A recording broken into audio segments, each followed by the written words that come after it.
See how time flies. Another Friday is around, and we are happy to be coming to you from FOL. My partner Jackie is uh, heavy on the business side, and so she'll be coming in uh, hopefully a little later, but I'll take on for a while. You are all welcome to uh, what do we call it? The literary hour. This is where we reflect on a number of things. We might reflect on aspects of history, we might reflect on aspects of literature, and we might reflect on every other thing in between. As you may have seen, the banner is all about reflecting on the elements of growth, the elements of growth. And I thought I would not need any personal introduction, but I am K. Moses Nagbe.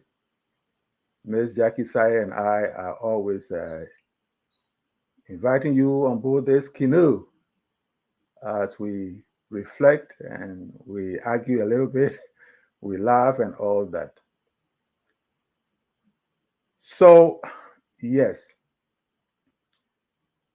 in the current times, it is very much important that we reflect basically on the elements of growth. In other words, what goes into uh, what we call growth, moving from one station of life to the other, moving from one stage of life to the other. That is our idea of talking about the elements of growth. Just as we know that this program is often an hour or a little over an hour, we normally like to limit the list of things we talk about so that those who join us as being in TV land will be able to remember a number of the things that we talk about. So today, this evening, we are going to talk about two basic elements. One that has to do with the physical makeup, and the other that has to do with the mental or psychological makeup. These things coming together often demonstrate the growth process. And so, especially if you remember what we talked about um, last Friday, which had to do with the tension that was on uh, the university, on the campus of the University of Liberia, we thought to reflect a little more as the controversy increases, as tension increases. We want to be able to look at some of the factors that often get in the way. So that is why we thought to reflect on the elements of growth. Talking about the elements of growth, as we will see in the second slide, can we get, yes, we get to the physical aspect. When we talk about the physical aspect, we really talk about the structure of every individual, both the external structure and the internal structure. So yes, as human beings, we move from infants, from the point of birth, and then we go to toddler, talk about your 1, 2, or 3 year olds and all that, and even 4 year olds. And then we move on to the adolescence. It is after that we begin to build onto young adults and all that. So as the individual moves from one stage of life to the other, we want to make sure that this person has good health conditions that will make him or her grow properly and eventually become a very productive citizen, a very productive, uh, yeah, citizen of a specific country. So that is how we get to those who are in the health industry. We talk about the Ministry of Health, Public Health, and all those. We also talk about the dietary habits. Are the people eating very well? Do they have food to sustain them? What type of food is that? Is their food nutritious enough? Sometimes you think you are eating, uh, but sometimes the food that you are eating is not healthy enough. It doesn't have the nutrition that will make you healthy and strong. Talking about the physical makeup, we also talk about keeping a healthy, unthreatening environment.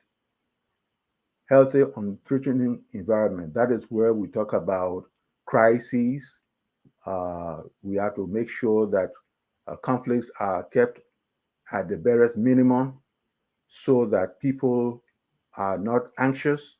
Anxiety uh, leads to pressure, high blood pressure, and a number of other illnesses.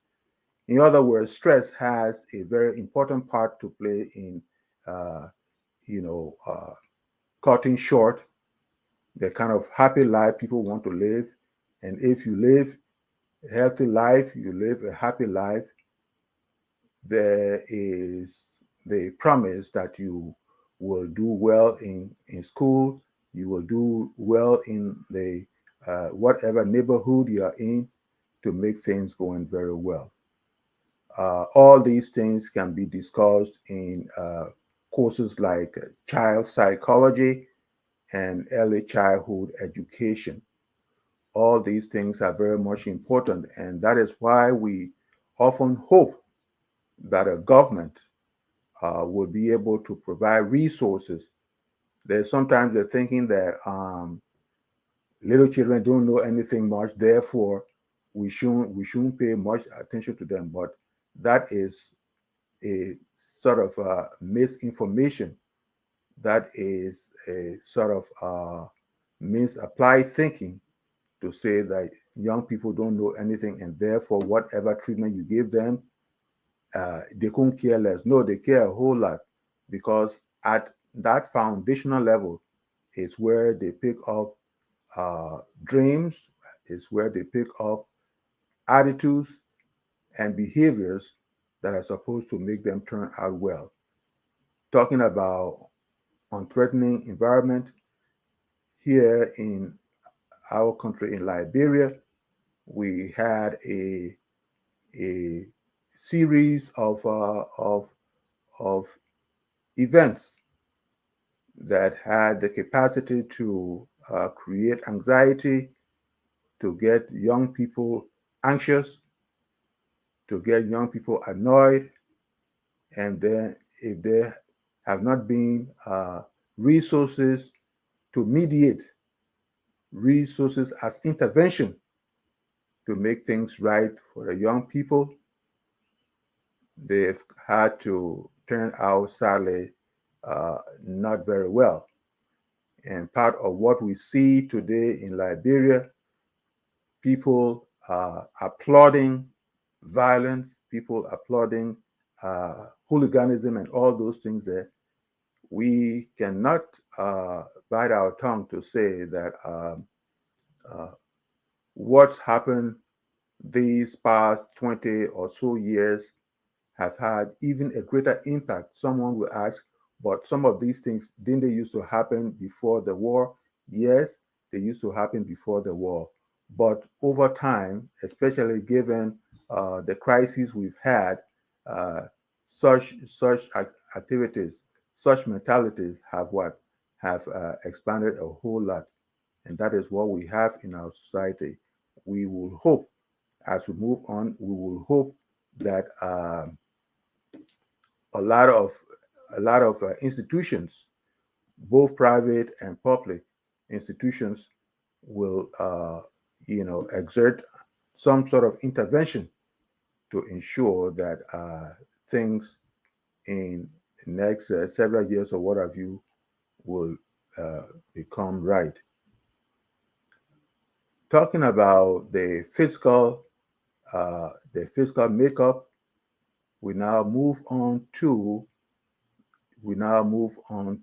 the mental makeup.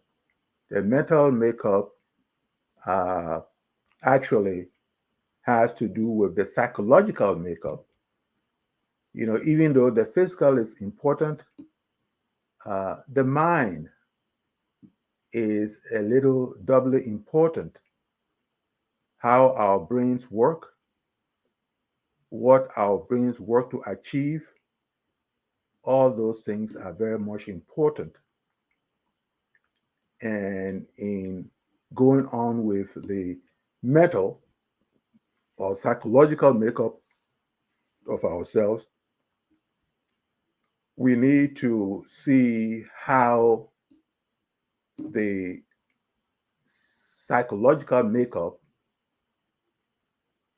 is that which drives us to be human beings, is that which drives us to be human beings. We talk about uh, nature and nurture, what by our very DNA we bring into the world, and what environment adds to that. All those become part and parcel of what we become. Within the context of the mental makeup, we can hope that critical thinking takes place. Critical thinking has to do with the intense aspect of decision making, uh, what we reach out for, and has the capacity to bring out uh, ideas, bring out thoughts that are supposed to make us better human beings than behaving like animals. Within the context of critical thinking, there is something in psychology called executive function. Executive function is that part of the function of the brain that tells us to behave well, that tells us to not get into bullying type of behavior, violence, thinking that violence is a heroic type of thing, thinking that it is the best part of thing. You get up one time and the group gets up, and by the time you know what is happening, that group sets a building ablaze, sets somebody's property ablaze, and what have you. And sometimes you get to a point where people are exchanging rocks, throwing rocks, projectiles at people here and there. It is within the context of the mental makeup that people are trained, people are advised, people are kind of worked on to become better angels of themselves. So the mental makeup calls for critical thinking skills. The mental makeup also calls for interpersonal skills. Interpersonal skills, we talk about social skills. Interpersonal skills, another term for that is social skills. The idea that you will strive as much as possible to live at peace with your fellow human beings. Uh, what is the type of language that you use with one another? Are you so much hooked up on cursing? Uh, when you open your mouth, do people run away because of the unsanitized words or language that comes out of your mouth? And sometimes you get to a point of feeling that you are, who's the man? I'm the man. Who's the woman? I am the woman. That sort of a thing. And you go on insulting people. I mean, you get to a point of insulting people to such an extent that when it's coming out of your mouth, you don't cringe at all. You know, others around you might cringe, but what the heck, you don't even have the time. A better mental makeup requires that you interact with other human beings uh, in a civilized way. A civilized way meaning a peaceful way. That's what civilized means. Peaceful way. You are not someone who gets around and people are picking up rocks and everything to rush at you and that sort of a thing.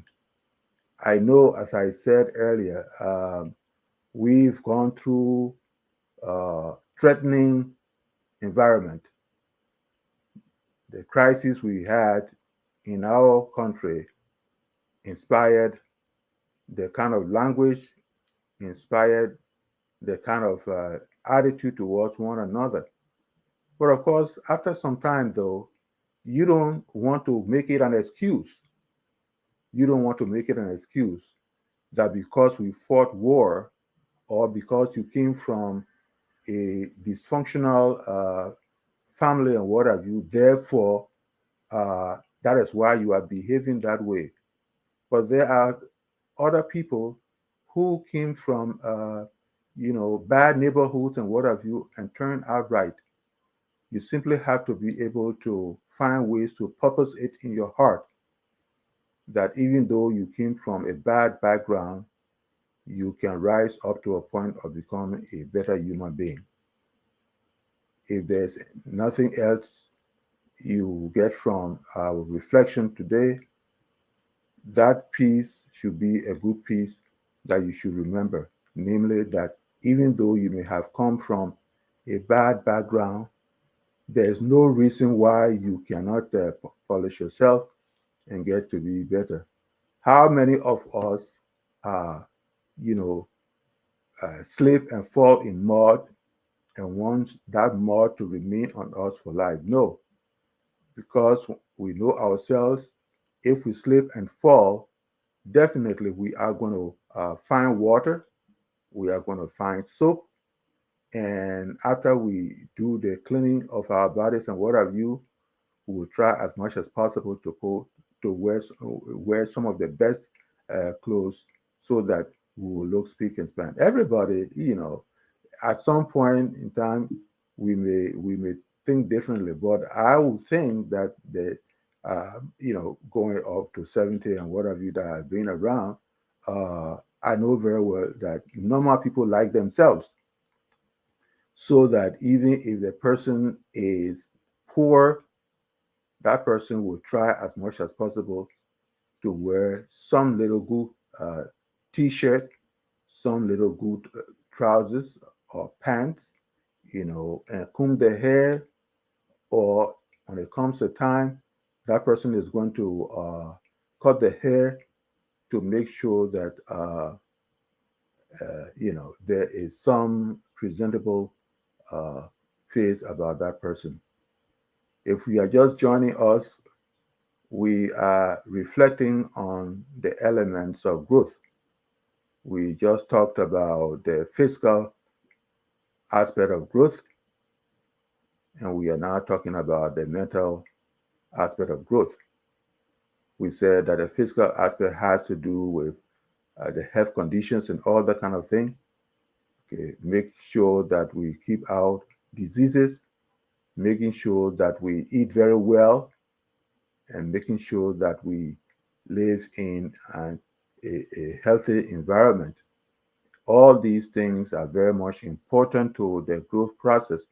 If they aren't there, then definitely there's something that might impact our lives, and that will be more of the mental aspect. If the mental aspect and the physical aspect are not working together, the child grows up with self-hatred, and self-hatred has an element of jealousy. Self-hatred has an element of anger, and as I said, some of those things are impacting the lives of young people in our country today. And people have to pull resources together. Uh, it may not be food, it may not be money and what have you, but even uh, the human capital, being able to be around in a few groups where you try as much as possible to provide guidance, to provide advice.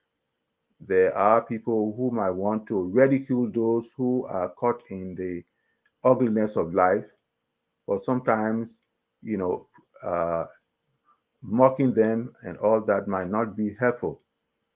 It is important that we learn to treat people with some level, some degree of concern.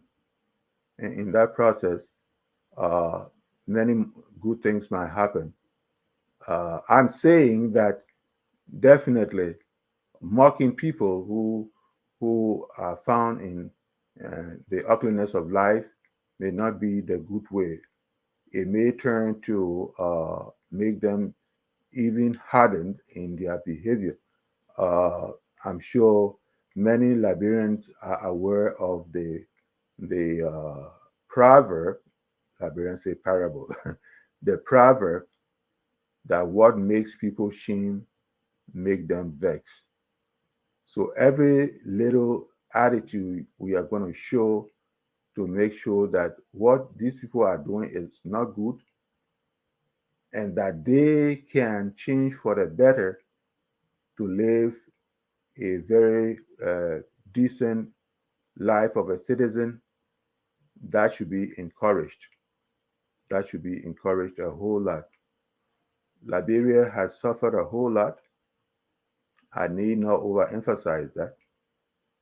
And all we can do is make sure that uh, the young people are making a difference. Every day, there's dancing in the streets and dancing for the ugly behavior of other people, even some people who think they are adults but really are not adults. It's a good thing. People have to be very careful what they are doing. Sometimes I watch, uh, someone like, I mean, he is getting notorious for that. That's why I have to mention his name. Uh, uh, Yeka Koloba. Yeka Koloba, when he is when he is insulting people here and there, you can hear in the background, they got great or what? The kind of thing he can be saying himself. Not too many people can say it. But I wish that Yeke would know that insulting people is not any strength. Insulting people is not any strength, especially uh, getting into the big word which is called vituperations. You know, uh, causing causing people mad, causing other people, and all that one there. It's especially so given the fact that this guy is a lawmaker. You know, you cannot just explode like that. There had to be something wrong.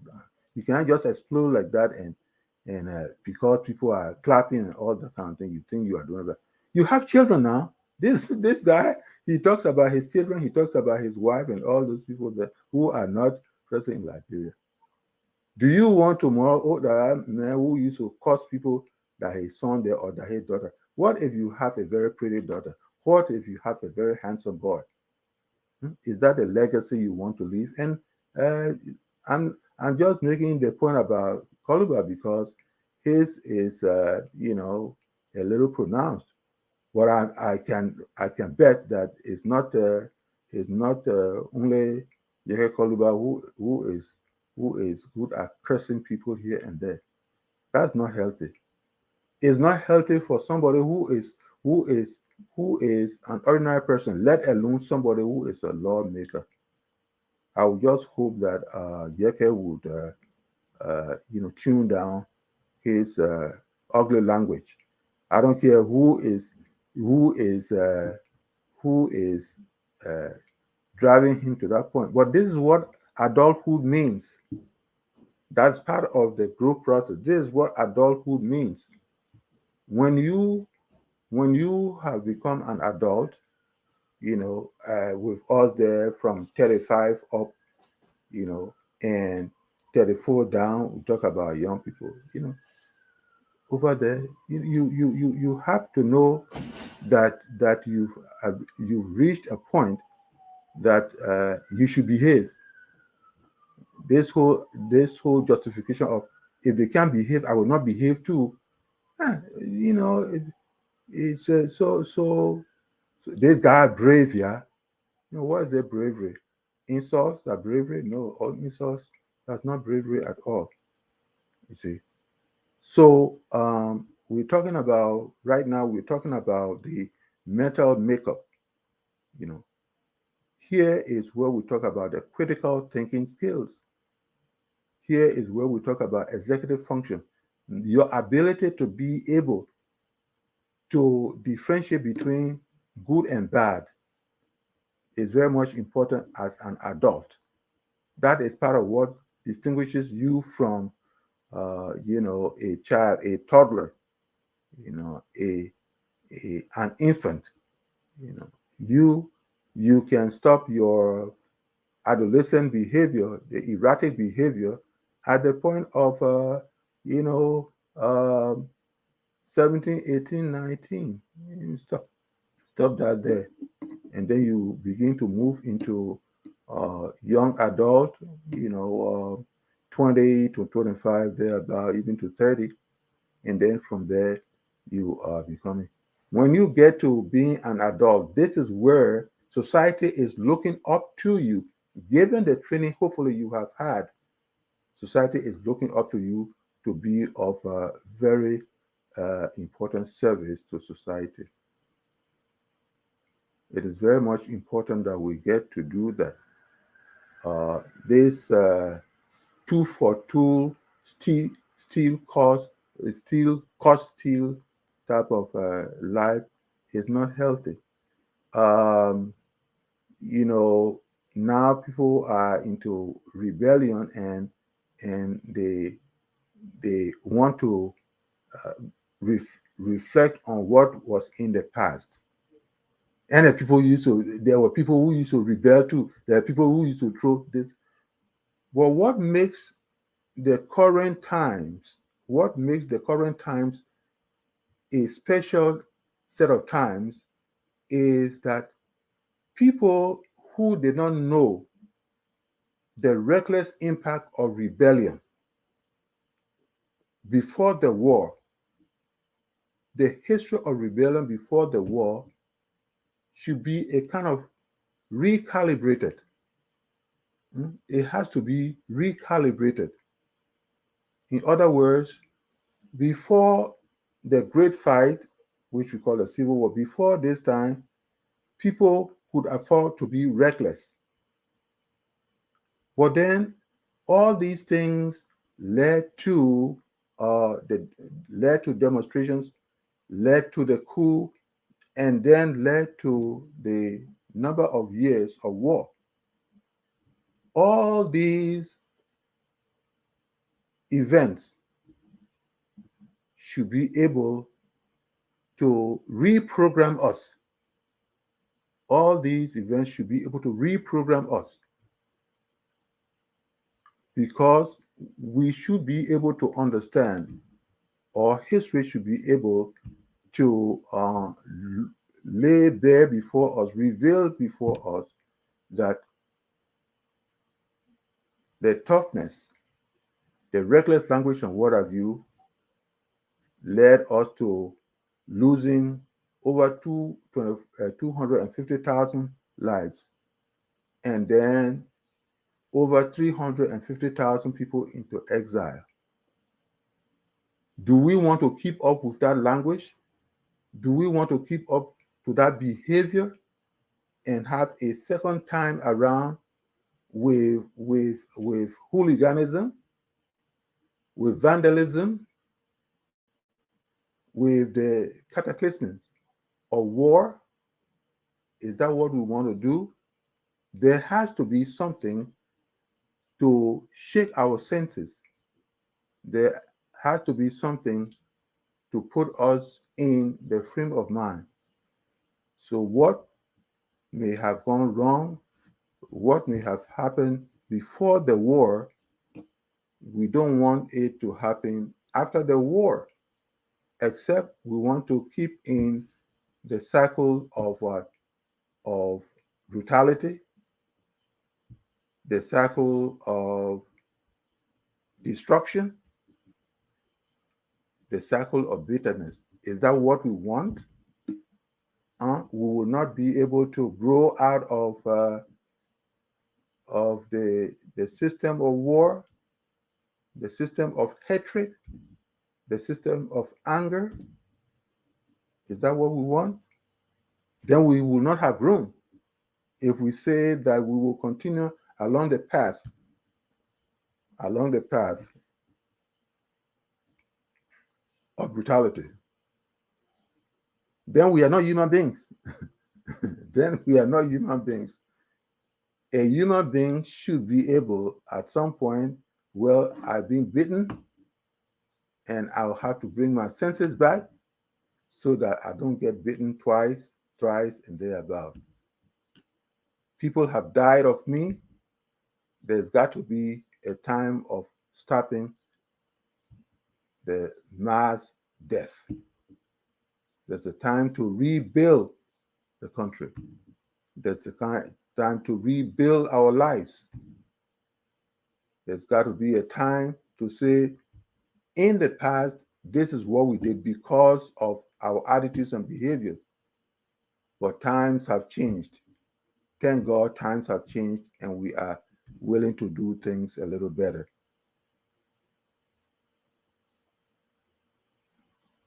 So critical thinking, interpersonal skills, we talk about social skills,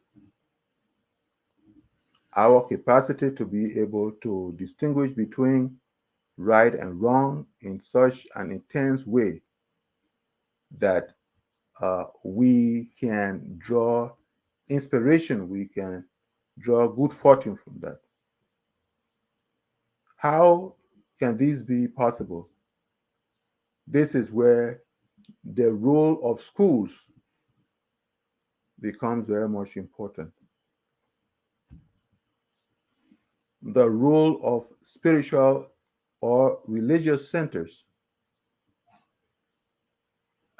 We get to a point in the current times, and people think that they can use spiritual or religious things to scare people into foolish thoughts. The kind of things some religious people demand, the kind of things, instead of teaching a good way of living, a good way of thinking, nobody should, if something is going wrong, nobody should say something. I don't care how clearly and sympathetically or empathetically the person wants to say it. There are some religious people who are cursing those people. If you touch touch God's anointed. Were you there when God anointed that person? If you touch God anointed, you will die. If you touch God anointed, you will get sick. And then at the end of some time, what do? They heap all kinds of names on all kinds of glorifying names on some of these leaders and what have you. And some of these things come from bishops and archbishops and all that kind of a thing. You should be able to have a cluster of spiritual religious leaders who are there to uh, make people see sense. People are suffering and they should not say anything about the suffering. People are hungry and they should not say anything about the hunger. The next thing people are saying, don't touch God's anointed. Just make this thing look so threatening that nobody has a word to say and all that. That's not healthy. That's not healthy for a society. That's not healthy for even the religious institutions. I'm talking about Christians. I'm talking about Muslims. I'm talking about Baha'i faith and all those people out there. Schools have a role to play in a kind of refurbishing the mental makeup of every individual. It is very much important that that is taken care of. Uh, Again, if you are joining us, we are reflecting on the elements of growth. All things that come together to produce a serviceable human being, a productive human being, who doesn't create, who doesn't indulge in creating force all around. If it is not, in Liberia we say quiti. If it is not fighting quiti, is cursing people here and there, and then there are people clapping in the background and singing all these. I call them urban grill. They sing all this. When you hear them, they cannot think we never see a year before. They cannot think we never see a year before. Then all of them, Amala, Amala, and sometimes they are just giving the Amala thing, just like they are getting epileptic seizure. Amala, Amala, Amala, Amala, and you see them sweating a whole lot of what have you, only because somebody is being foolish, somebody is being stupid in terms of stirring up violence and what have you, and we are there clapping. And still, the idea that it's even on college campuses. College campuses are supposed to be places where, you know, the gentle behavior, the gentle behavior of the society is formulated or is sustained. I said earlier that uh, there are people who say, well, okay, young people, rebellion is part of young people and what have you. But you have to talk about the times in which you can say something or you can do something without creating havoc in such places like college campuses. Why would you do that? Just the other day we had war, and war came from tension, war came from hatred, war came from anger. We are in post-war Liberia. The intensity of the rebellion, must not continue. Otherwise, we are just one or two steps from falling into other dangerous crises and what have you. So yes, we should keep in mind that nobody is saying that people should not agitate, but you must be able in days now, talk about nowadays, you have to keep in mind that that pre-war hooliganism, that pre-war vandalism, if there were any, should not uh, be transported into post-war Liberia, post-conflict Liberia. Otherwise, we will get stuck. We will continue to be stuck. Burning tires in the middle of the road, people clapping, all that. You know, will people not see sense to do it a little better? Every time I see these people, young people, dancing and serenading evil, they are serenading evil, cheering up evil, you know. And yet you go to some of the bathrooms in the place there, go to some of the bathrooms. The thing about being able to organize healthy things, to organize uh, really uh, sweet sounding things, you rarely find that on campuses. You rarely found that on campuses. Why should it be that way? Hmm? Yeah, they tell me, oh, Rwanda is doing well, and everybody wants to clap for Rwanda. And what are those people made of that we are not made of?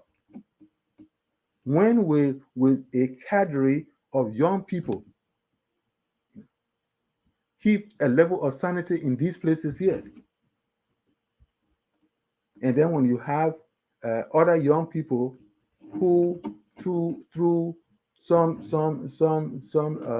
level of serendipity, luck, uh, got into Congress, lawmakers. Some of them will not know that they once they have gotten into a place of trust, they should be able to render themselves in the light, capable of being, uh, capable of being followed and emulated and what have you. No, they will still see themselves as young people. I'm talking about the 35-year-olds. I'm talking about the 45 years. So, because actually, they're talking about the young people of me is from 35 to 54. They see themselves in that, and they think they are still young. They think that they are still young and are at the level to still be reckless, and some of them to be reckless and what have you. When will they become what? When will they become adults?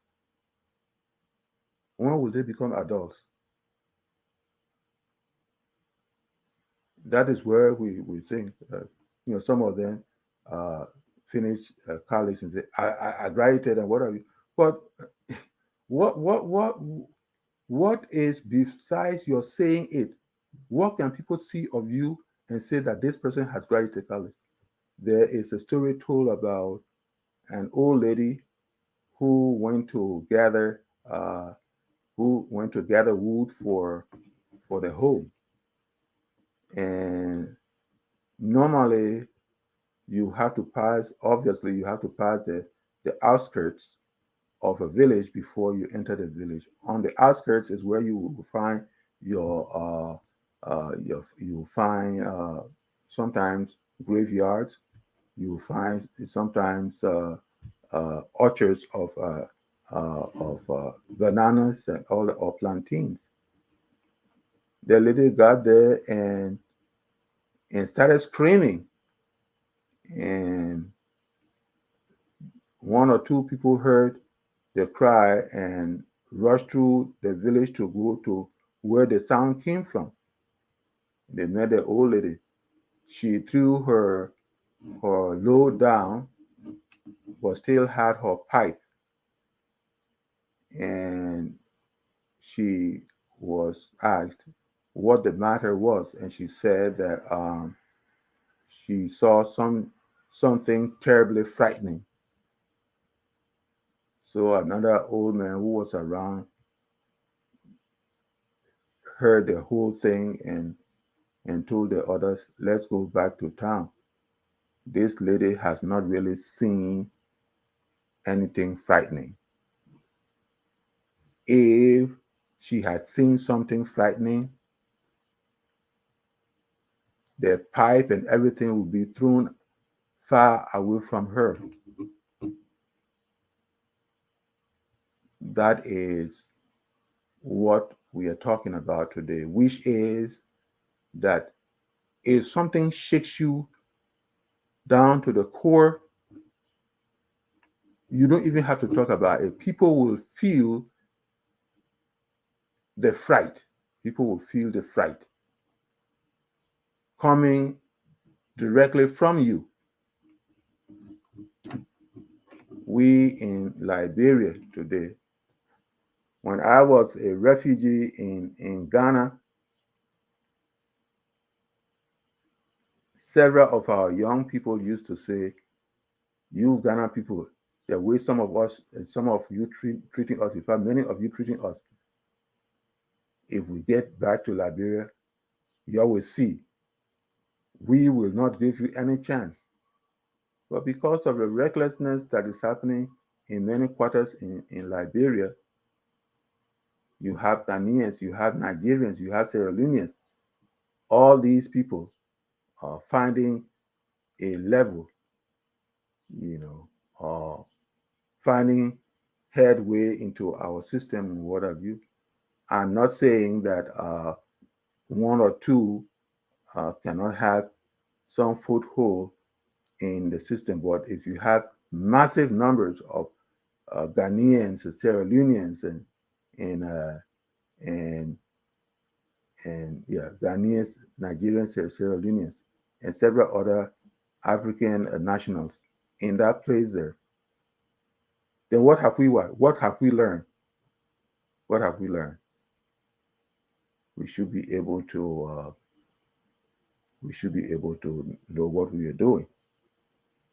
And the last thing I'd like to talk about has to do about the role of organizations of guidance.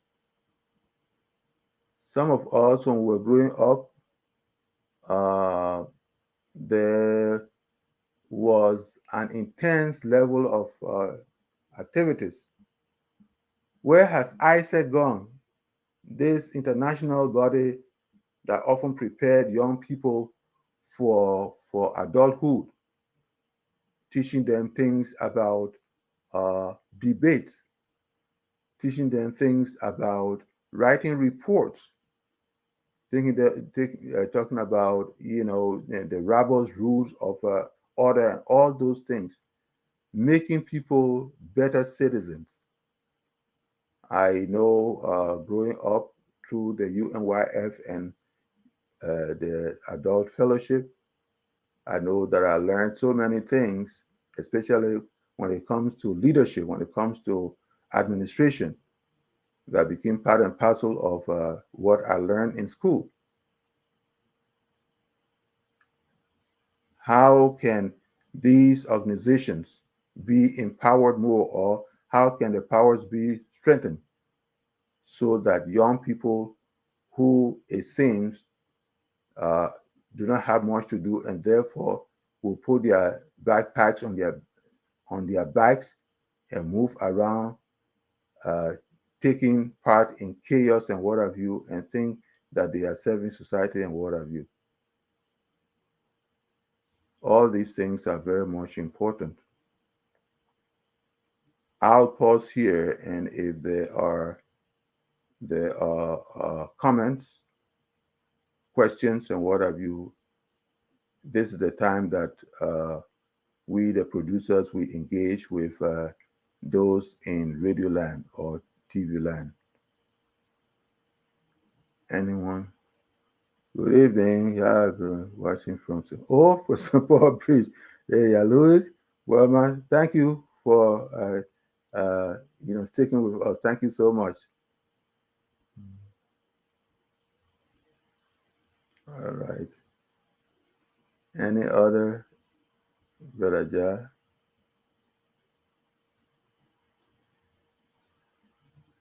Is there any other comment?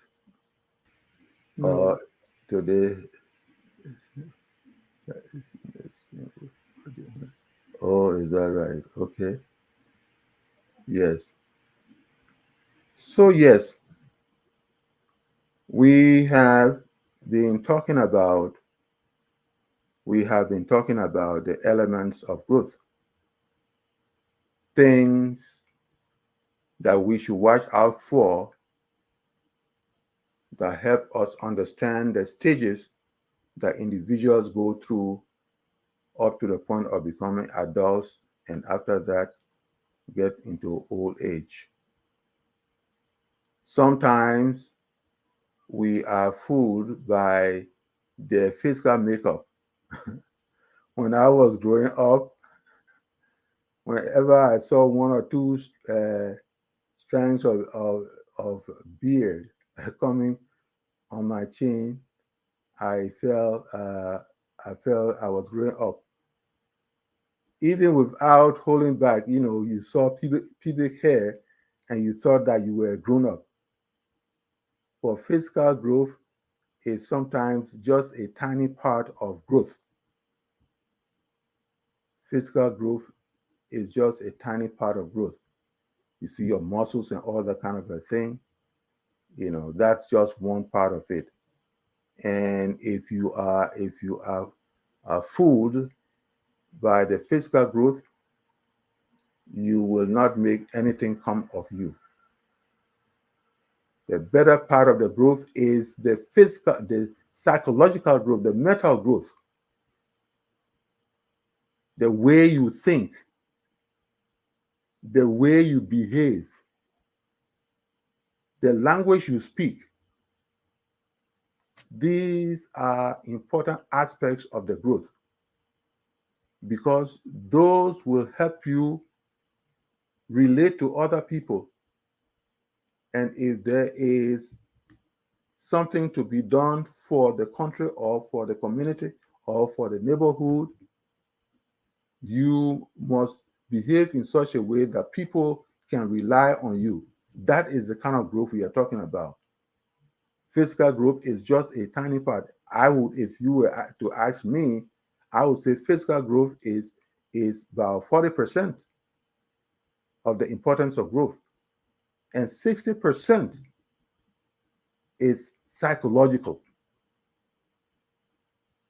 The mental makeup is the more important aspect of the makeup. This is where society can depend on you.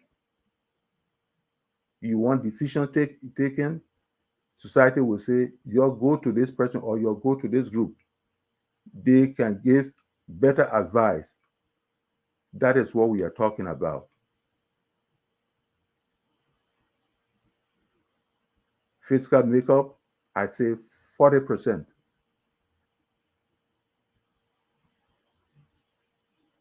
Psychological makeup, I say 60%.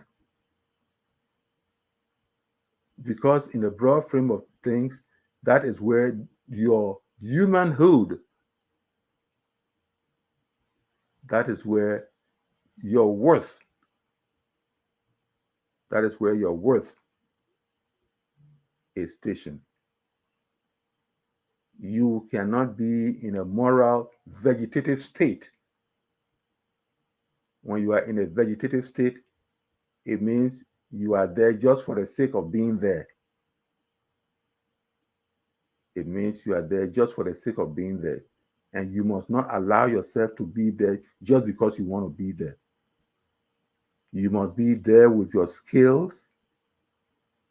You must be there with your language. You must be there with your behavior. You must be there with your attitude. All these things are very much important. If your neighborhood can rely on you, if your country can rely on you, then you are not there just because you want to be there, but you are there with substance. If there's nothing else we pick up from this reflection, it's got to be what I'm talking about here. Those things that will be that will add value to your existence. Those things that will add value to your existence. If you were to die and someone said, hey, yeah, if this guy were here, if this guy were here, if this girl was here, hey, yeah, death can do something. Oh, that is the kind of thing we're talking about. To have better growth, to remain an asset and not a liability. That's what we are talking about. So, how many of you, from this point on, how many of you can pose that question and answer it very well, which is, am I an asset or a liability? Am I an asset or a liability? If you are just a liability, you are there just for being there. And that should not be a healthy thing. You know, people talk about legacy and what have you. That's where it all begins. What are you going to leave the world? What are you going to leave your country? What are you going to leave your family?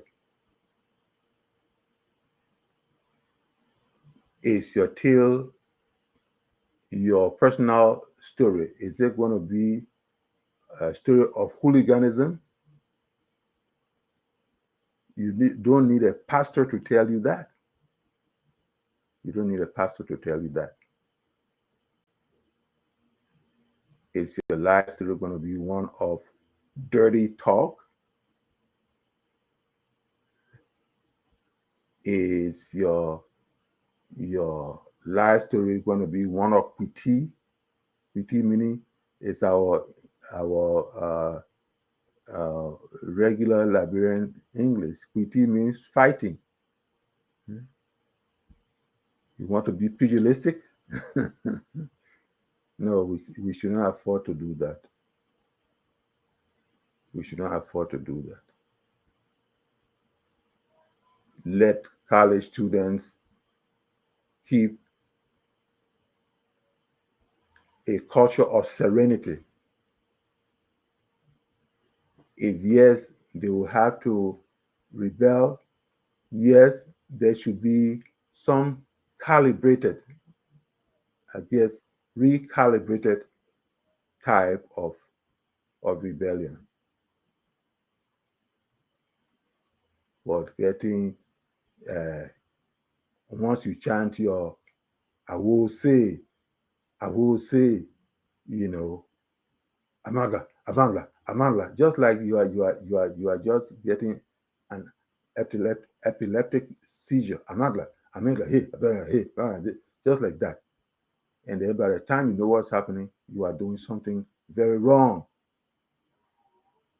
breaking things, or the chairs, or setting things on fire and what have you, getting in the middle of the streets and put. That's the same street tomorrow a car will pass with you. Why would you want to do that, especially in post-war Liberia?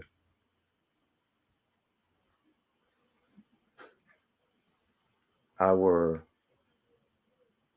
time is far spent. For the past hour, I kept the fort. Uh, Miss Jackie Sayegh would have been here, but wherever she is really biting herself out to say, I wish I were there with Prof. Nagbe. But we understand that's life. That's what it has to be. Sometimes certain things get in the way and there's nothing else you can do about it.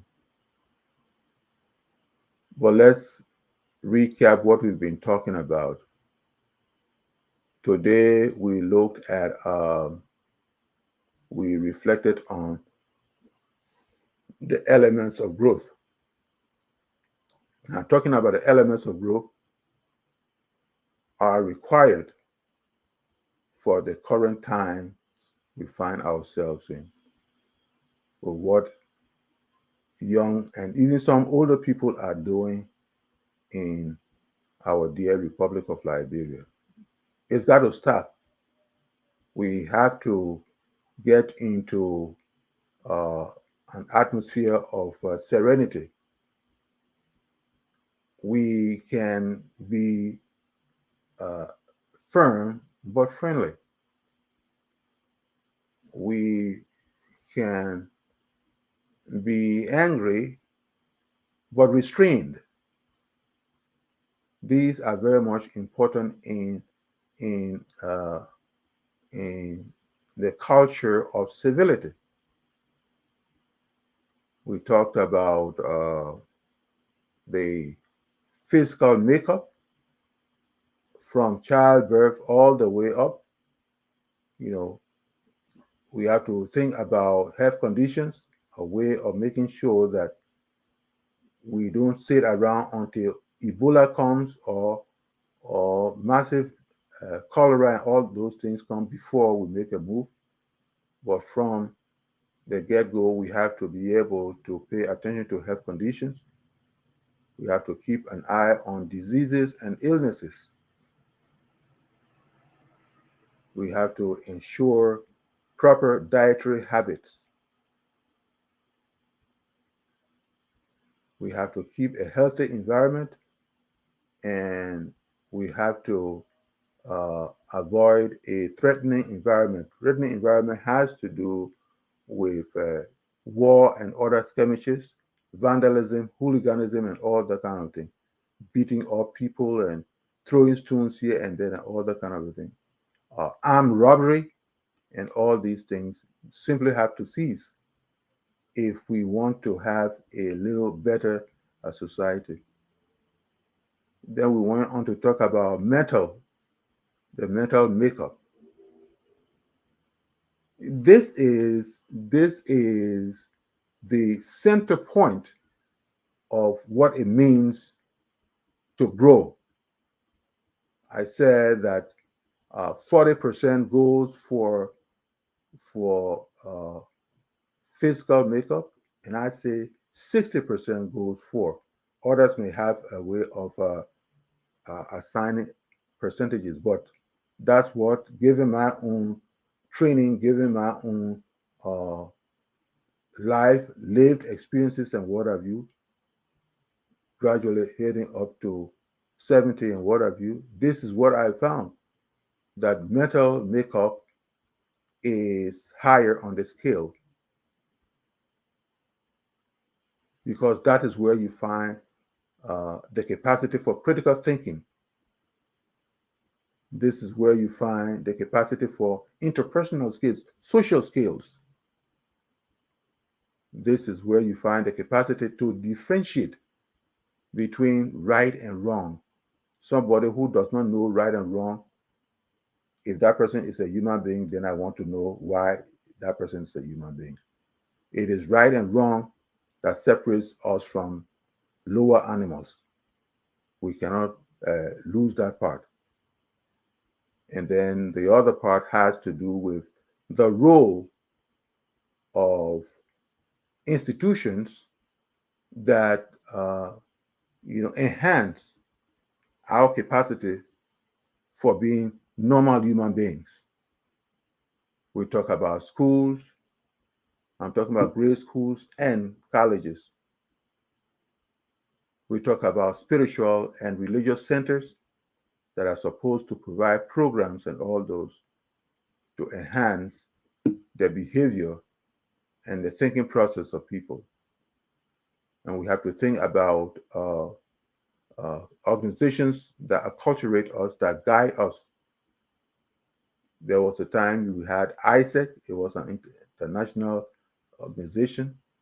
All over, people all over the world annually will assemble certain places to talk about how to conduct themselves so that they will grow into becoming uh, public servants, good public servants, and what have you. We talk about YMCA, we talk about YWCA, we talk about UNYF, okay, and the young adult version. There were times that even we will talk about, we will interact with uh, Muslims, young boys and girls, young men and women, National Older Boy Conference, and all that. All these organizations were also helping, and of course, providing young people a way, a very, very important way into adulthood. I can just hope that the few things reflected on today, yes, I, Miss Wilson, thank you for watching. Oh, I thought you were speaking from a moral.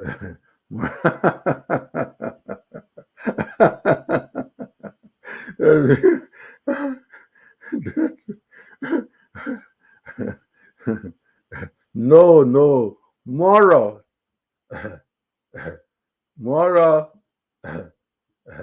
is not mortal.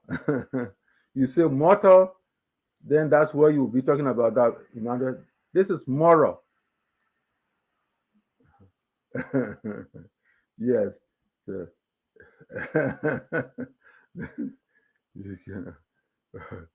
so yes, these are the things, you know, people have to think through very well so that they will live the best part of their lives for their country and for their families.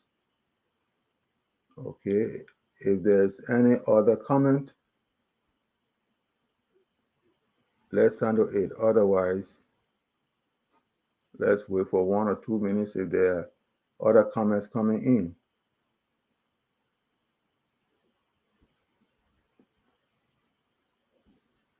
Okay, so again, in the last few minutes,